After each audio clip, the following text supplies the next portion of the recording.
Welcome to Yury Experience, and today I want to talk to you about contrast in opinions.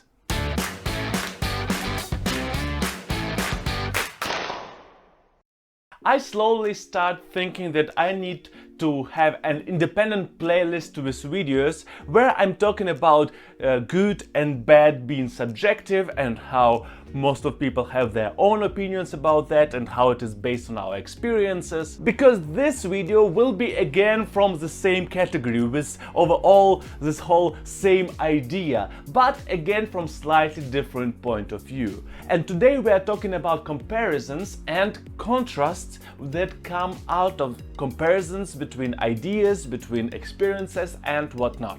Let's talk about it. But first I have to tell you that this is Yury Experience, and here I share my various experiences and opinions about different topics. I do 2 videos per week, Mondays and Thursdays. If you will enjoy this video, please drop a like. You can also subscribe to the channel. Let's go. As always, I start with the premise that good and bad are subjective, in my opinion, in my experience, to my knowledge, and each and every person has their own opinion about what is good, what is bad, and also even further, what actions are good, why these actions are good, and this whole ethics ideology. So each and every person has each or their own moral compass. I think that this is good because I have this opinion about this being good, basically. And what a lot of us do in order to acquire an opinion or in order to understand whether this new opinion that comes in our life is good or not, is to compare this new opinion with our previous knowledge, with our previous experience. And if it aligns with it, at least to some degree, then we start in a lot of occasions to think, yeah, it is a good thing. It aligns with my ideas. It aligns with my knowledge. It aligns with my experience. That has to be good. That is, by the way, also where confirmation bias comes into play, and sometimes you want to think that something is good and according to your knowledge and it is truthful because you just want to agree with yourself. It is not always the true thing, how it actually is, but from subjective point of view you can create your idea based on that. On the other hand, if you have this small dissonance because of the contrast between your own idea and the new idea that comes into your life, you start thinking one of two things.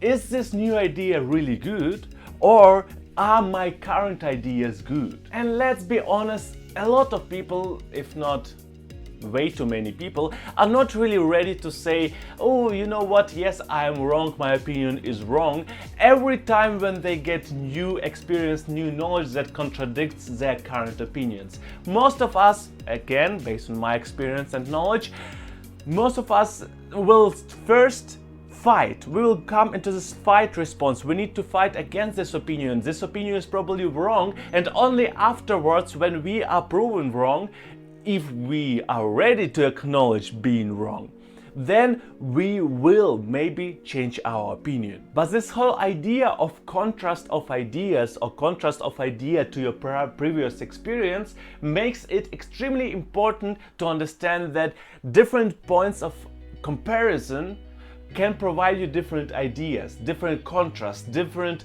assumptions, different experience, different knowledge. That's basically how that old saying goes, I think from Einstein, but I'm not sure, if you will try to understand how intelligent the fish is by its ability to fly, then you will just use the wrong metrics. That is the whole expression. But the point is, our whole life and all our opinions, all our experiences can be divided based on points of comparison. So based on this comparison, my life is great, my life is ideal, I am successful and happy. But if I compare myself to that something, then my life is bad, disgusting, I do only wrong things.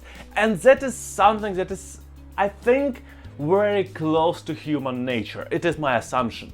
It is to compare ourselves to pretty much everything in the world. Some people try to avoid it, and we try to consciously block this comparison, and I'm also one of these people. But to say that we are very successful with it will be, I think, wrong. Another interesting point, if you agree with my premise from until now, so there are subjective comparisons that appear in different persons independently based on some points of comparison, then you can kind of understand some ideological movements that happen in the world or sometimes in some specific societies. And a great example for it will be something that I'm not sure whether I even have to tell you, because I think it may bring me in a bad position, but I will try to do it nevertheless. And it is quite egoistical acceptance of existing of radical that I have, because thanks to the fact that radical exists, I can still be moderate. By that I mean following: if radical ideas exist, then I can always put them as a point of comparison and say I'm not as radical as them. And it is not always helpful for conversation, but sometimes it is helpful for your self-identification, for understanding what ideas do you have. And sometimes it actually is helpful for conversations. If some conversations try to compare your opinions with really radical opinions or really strong opinions, but your opinions are not as strong, it just depends on who you will be compared with. And great example here would be politics. I mentioned in one of my recent videos, I think about left-right stuff, that depending on the country, my position on the spectrum, left-right political spectrum, will be different. And that is because point of comparison is different for different countries. If people will listen to me and try to understand my opinions and then compare them to their own experience, depending on who I will be talking with a person from which country I will be talking with, that person will feel more or less contrast of their opinions with my opinions. And based on that, I can assume how radical am I and in which direction.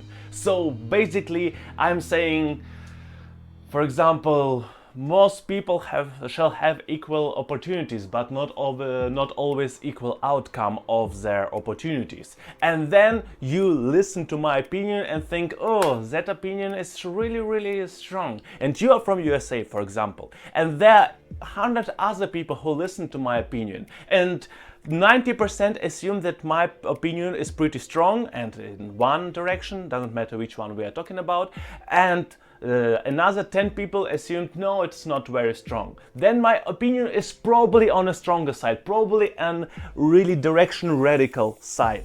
But what else comes from my egoistical opinion that I accept existence of radical is not only that I can compare myself to radical and say I'm not radical, but also other people don't have this weapon against me. So based on my understanding of history and how people work, if somehow, for example, all radical right group will disappear, just will decide to kill, for example, the whole Nazi racist people that exist in some country, then people who were moderate right up until now, their ideas will become radical. And it is not that their ideas changed. Their ideas could and probably would remain same. But thanks to the fact that there is nothing else further to the right, they will be the rightest point. And that's what will make them probably radical right. Again, it doesn't work always, because, for example, in left-right political spectrum, you have more or less clear expectations from left and right side, but that is something that I'm, to be honest with you, slightly afraid of. Some of my ideas are not really moderate. Some of my ideas are on the left side, some of my ideas are on the right side. And I do think that there is a risk for me that at some point I will become a person who is on right side, or maybe on radical right side. And I'm a freaking immigrant, which makes it kind of silly and strange, but not impossible. And that is basically the reason why I accept existence of both radical right and radical left, although I disagree with both of them. Because thanks to them, I can just say I'm centrist, and I will not be wrong, at least to high degree. Because my opinions, in comparison to both of these sides, I'm moderate. That is pretty much it. I hope you enjoyed the video. This is not really a deep video going really into depth of philosophy. It is more my opinion about how people build their opinions and about comparisons, about contrast, and about how we shall not forget that we compare way too much in our life, so deal with it. I don't know.